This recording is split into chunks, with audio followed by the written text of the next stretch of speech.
Hi, we know you love real estate education and we love teaching and talking about it. I'm Rich Danby and joining me is Victor Menasce. Hello, Victor. Great to be here. Great to be here and thank you for dressing exactly the same as me today. You look fabulous. We couldn't have coordinated this any better if we tried. Great.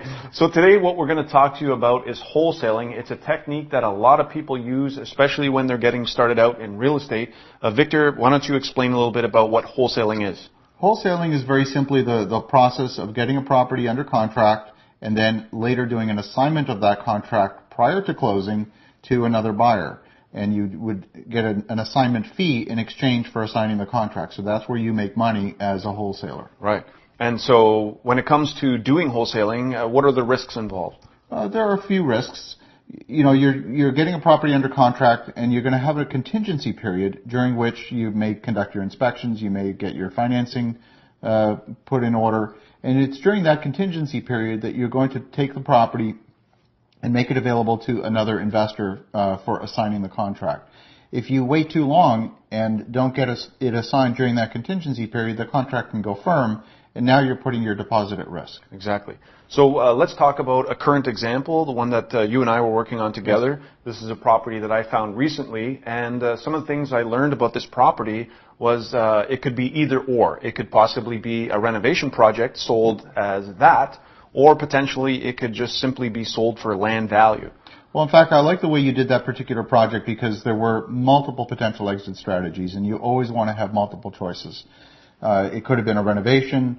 We could have built a coach house in the backyard. We could do a tear down and build a new structure on the property. There were multiple different choices. You could have done it yourself. You could have wholesaled it. You could have sold it in process. You could have sold it at the end. There are many choices. Right. And so when people do get started in doing wholesaling, sometimes they're under the assumption that it's easy, right? It is not easy. I can tell you from firsthand experience. And, you know, many people go to these courses, they come away from a 3-day course thinking, wow, I'm going to be a wholesaler. I don't need any money. I can buy real estate and make a ton of money. The reality is wholesaling is just one tool in your toolkit. There are many different ways to make money in real estate. This is just one. And, you know, when I go into a project, I'll look at putting it out to the marketplace and getting feedback from the market even before I've closed on it. Maybe I have other buyers that would be interested in buying the property from me even before I take possession. If that's the case, that gives me some good information. If nobody's interested, that gives me good information yet again. Wholesale different message, of course. Right. So, you know, wholesaling is a very valuable tool that you want to use even if you're not even if wholesaling isn't necessarily your goal. Right. And so one of the things you said earlier to me was it's not necessarily about your network, it's about the relationships. Correct. Which you really need to have established before you go out there trying to wholesale. It's much more difficult if you don't have people that you could get in touch with, right? Look, if I came up to you, if I'd never met you before and said, I've got a great deal, you've got 7 days to have the money in the account, you're going to say, who the heck are you? And, exactly. So you need to develop those relationships so that the buyer is literally one phone call away. You've established that relationship of trust. People know that you're for real, that you've done your due diligence, and that the information you're providing them is good, that they can count on it. Right. Now, when it comes to wholesaling, a lot of people in the U.S. talk about wholesaling. We don't talk about it as much in Canada. Do you see one market being better than the other?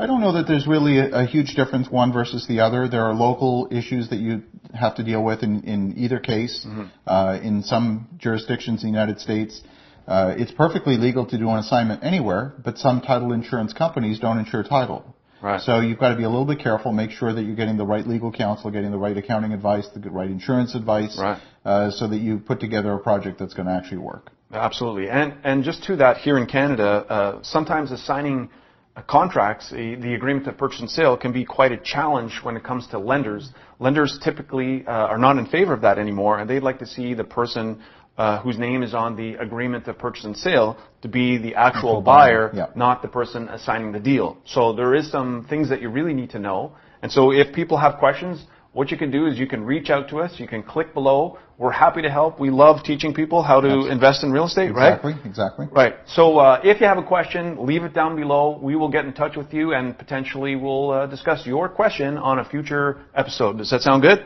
Awesome. Excellent. Well, thank you so much for joining me. Great. Thank you all. Thanks. Bye. We'll see you again.